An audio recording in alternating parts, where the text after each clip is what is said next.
Merci, Monsieur l'ambassadeur, Madame, Monsieur le consul général, Mesdames et Messieurs les représentants des ambassades francophones, Mesdames et Messieurs aussi les représentants des associations francophones aux Pays-Bas, Mesdames et Messieurs, chers amis. D'abord, merci. Merci, Monsieur l'ambassadeur, de nous accueillir ici, dans ce lieu prestigieux, non seulement rempli d'histoire, de diplomatie, mais aussi de culture. Donc je suis très sensible. Je crois que vous avez dit en fait l'essentiel, mais je vais effectivement profiter de l'occasion pour dire un certain nombre de choses. Mais je voudrais d'abord remercier les uns et les autres d'être venus ce soir. Je crois que c'est une occasion exceptionnelle. Et c'est un des premiers objectifs, vous l'avez souligné, qui est de faire se rencontrer pour une première fois tous les lecteurs de cette lettre que vous recevez donc tous les mois. Elle existe depuis quand même plusieurs années, environ 5 ou 6 ans. Donc, il y a eu quand même depuis quelques numéros, mais jamais une occasion directe de vous rencontrer. Donc, je souhaite que cette occasion soit pour vous et pour nous de mieux nous connaître, et aussi pour vous de nous dire, donc à l'ensemble des membres du conseil de fondation, ce qui pourrait éventuellement être amélioré, aussi bien dans le contenu que dans la forme de la lettre. Voilà. Deuxième objectif de ce soir, c'est quand même de présenter aussi la fondation Le Lion Bleu. Donc je vais le faire tout de suite, et puis après je vous présenterai aussi les membres du conseil de fondation. Le Lion Bleu, un nom un peu particulier. Si je pose la question, est-ce que vous savez ce que ça veut dire? Je ne suis pas sûr que beaucoup pourraient encore aujourd'hui répondre. Bon.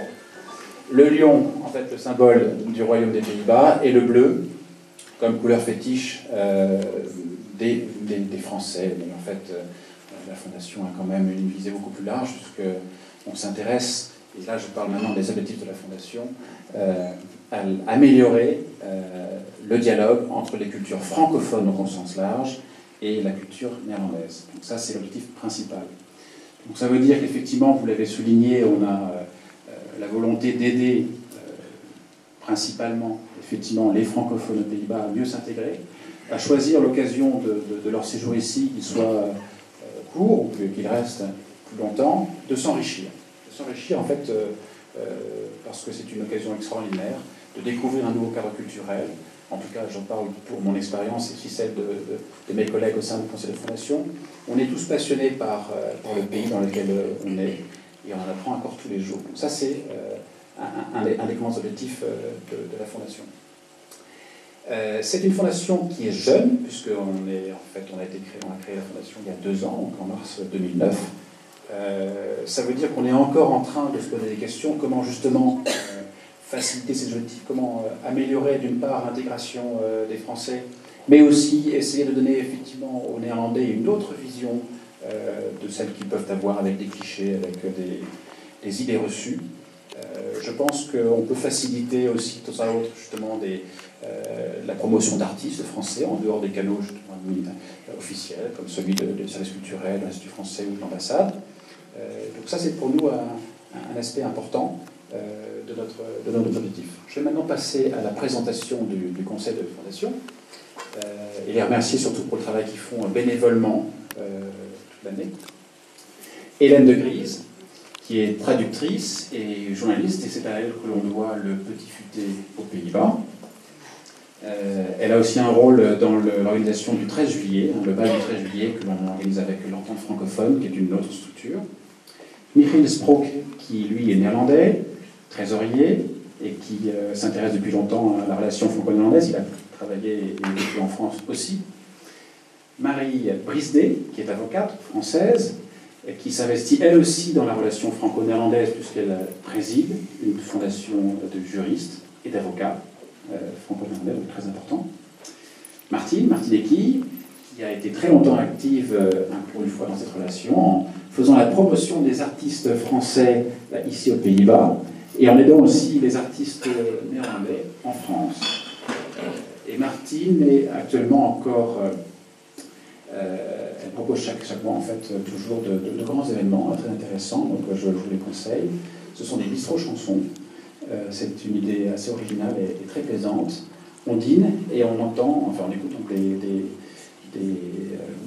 deux en fait, chansonniers, dont l'un qui s'appelle Christophe Chaplet, qui était il est venu ce soir, je ne sais pas s'il est là. Voilà. Et puis Nico Knapper, qui est connu aux Pays-Bas, Nico Knapper, hein, qui s'amuse à faire le chansonnier. Voilà. Tania Bosch, qui est spécialiste aussi dans les langues, l'apprentissage des langues, qui travaille à Intertal. Et puis Koen Heizo, qui est néerlandais et qui a créé il y a environ un an, je crois, un institut de langue. Et c'est le spécialiste de l'apprentissage du néerlandais pour les francophones. Voilà. Il y a... Ouais. Voilà. Il s'appelle Koen et son institut s'appelle Koentact. Voilà, ça veut tout dire.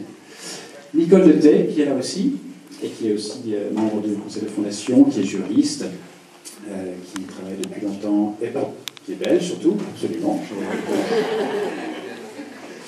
Et qui a aussi été active en donnant des cours de français juridique à la Maison des Cartes. Je ne me trompe pas. Donc ce soir encore Bart de Graaf, qui est néerlandais, qui est un des conseillers du maire d'Amsterdam, c'est assez utile de l'avoir aussi avec nous. Et puis Céline de Tenac, qui est à l'étranger actuellement et qui travaille sur des projets culturels. Je vais essayer de faire maintenant plus court, parce que le but c'est quand même qu'il y ait un échange entre nous. Je vais vous parler assez rapidement de 2-3 projets sur lesquels on travaille. Un, la fête de la musique. La fête de la musique, c'est un concept que l'on connaît tous en France, en tout cas les francophones aussi le connaissent, mais bizarrement, aux Pays-Bas, ça ne prend pas. Donc on a essayé de monter un petit groupe de travail. On a travaillé pendant 1 an, 2 ans, et on a décidé de s'investir pour la promotion du concept de la fête de la musique aux Pays-Bas.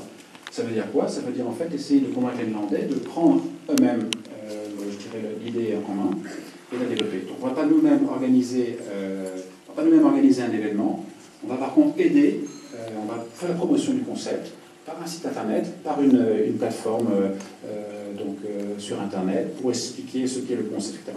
La fête de la musique, je le dis parce que Laurent Chambon, qui est avec nous ce soir, il est je sais pas où il est. Bon bref, il est là. C'est en fait à lui que l'on doit en 2007 l'introduction de la fête de la musique aux Pays-Bas, puisqu'il avait lancé à Amsterdam une première édition en 2007. Voilà. Autre activité, donc la lettre que vous recevez tous les mois depuis longtemps. Elle est envoyée maintenant à environ 700 personnes. On bénéficie, je vais le souligner, effectivement de la coopération, du partenariat de quatre institutions. D'abord, évidemment, l'Institut français, la Maison des Cartes, qui nous aide grandement. Je voudrais la remercier au travers de la conseillère culturelle qui est là, la directrice. Voilà, merci beaucoup. Ensuite, la Chambre française de commerce et d'industrie, qui aussi nous permet d'avoir un contenu un peu plus diversifié, avec une vocation plus économique, mais aussi des offres d'emploi qui peuvent aussi intéresser nos compatriotes, ou plus généralement les francophones. France Communication, qui lui aussi propose des offres d'emploi. Et enfin, TV5 Monde, je sais que c'est une des rubriques de la lettre qui est très appréciée, parce qu'elle permet d'avoir en fait un aperçu de l'ensemble des films qui sont proposés sur TV5 Monde le mois suivant. Voilà. Qu'est-ce que l'on fait de plus? On peut aussi soutenir des projets, et je vais en citer un. Il y a bientôt aux Pays-Bas un festival qui a été introduit par un Français qui normalement est là, qui s'appelle Alex Guigard, avec Mélanie Gravela, et ils ont décidé donc d'introduire ce festival qui s'appelle le Festival des très courts, qui font en fait, sont des courts-métrages qui font moins de 3 minutes. Et c'est un concept français qui s'est développé donc, depuis quelques années à l'international, et aux Pays-Bas, ça n'était pas encore introduit, donc ils l'ont fait. Et on les aide, comme structure, dans les relations en fait, contractuelles qu'ils peuvent avoir entre les cinémas d'un côté aux Pays-Bas et la France. Donc voilà, en quelques mots, quelques activités que nous menons. Ce qui me semble important, c'est que nous profitions des moments qui vont maintenant être bien plus agréables, avec un verre à la main, pour échanger avec l'ensemble des membres du Conseil ou avec moi-même. Je voudrais surtout aussi remercier ceux d'entre vous qui ont été très généreux en nous faisant des dons, puisqu'en fait c'était pour nous un des seuls moyens de nous financer cette année. Ça nous est très utile. Et puis je vous renvoie bien entendu naturellement vers le site du Lion Bleu, où il y a toutes les informations que vous pouvez retrouver sur la fondation elle-même. Sur l'ensemble des travaux que nous avons menés depuis 2 ans, en fait, l'ensemble des comptes rendus sont accessibles. Et puis, bien entendu, nos coordonnées. Voilà. Écoutez, je crois que j'ai dit l'essentiel.